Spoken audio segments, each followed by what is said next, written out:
So I said, oh, I was a crossing guard. Okay, I'm next. You know, and that's how it went.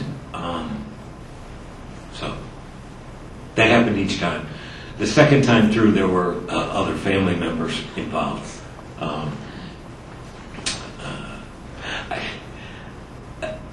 My father was my hero all my life. He was a federal judge for 19 years, a 2-star general in the Air Force,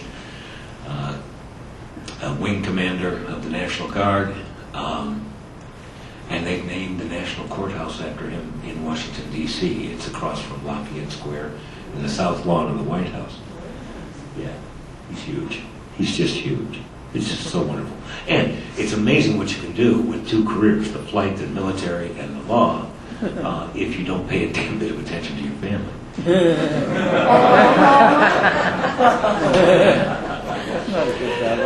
I did everything I could to get my father's attention, and most of the time it didn't work all that well.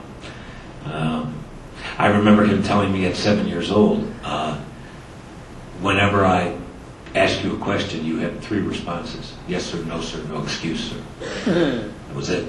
That's how we were raised. Oh gosh, good old mom. Thank God for mom. I took care of him for 10 and a half years in a nursing home when his life was ending, and all through the hospice experience, which I loved to hear about yesterday because it was just incredible. I also knew him being him. He gave speeches all over the country, maybe 30 or 40 a year, every year. And he timed his ovations.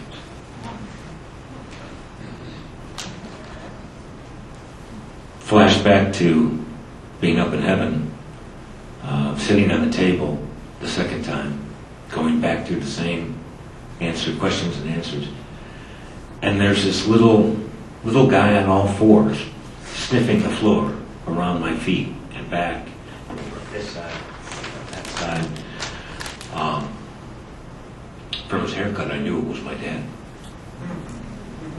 Unbelievable. Unbelievable. I'm still working on figuring out what that all was. A chorus of women, the second time up, a chorus of women asked if they could bring Evie out. Can we bring Evie out? Evie wants to come. Can we please bring Evie out? And he kept saying, no, not yet, no, don't do it.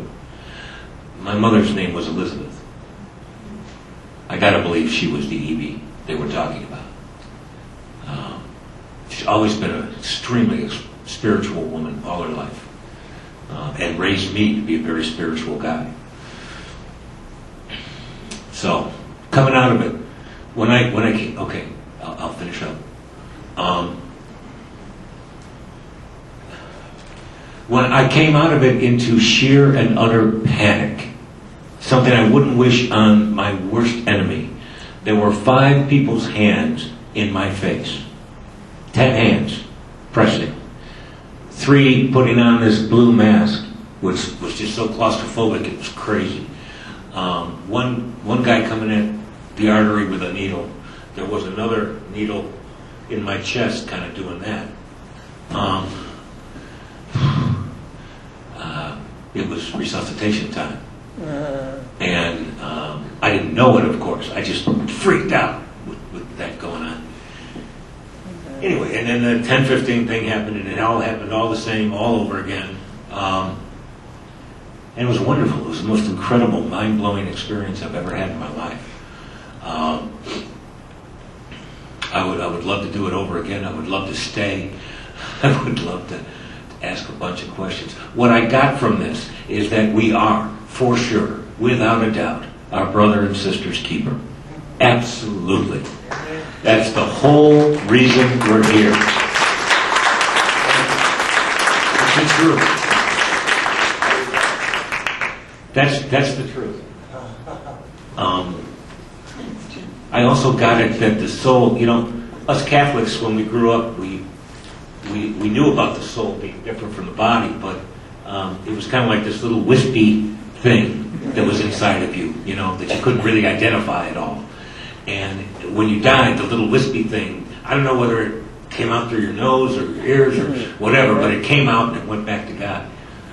No, that's exactly the opposite. The soul is much bigger. All of this is just a wrapper. It's just a wrapper for the soul. And the soul is us, the I-ness. I was still Chris Markey when I was there. I was still Chris when I was there. And reviewing the movie was about Chris, okay? And I was still Chris. So the soul is this big, huge thing. Not this little wispy deal. Anyway, we got to take care of it. Thank you very much. Jim, this is so hard.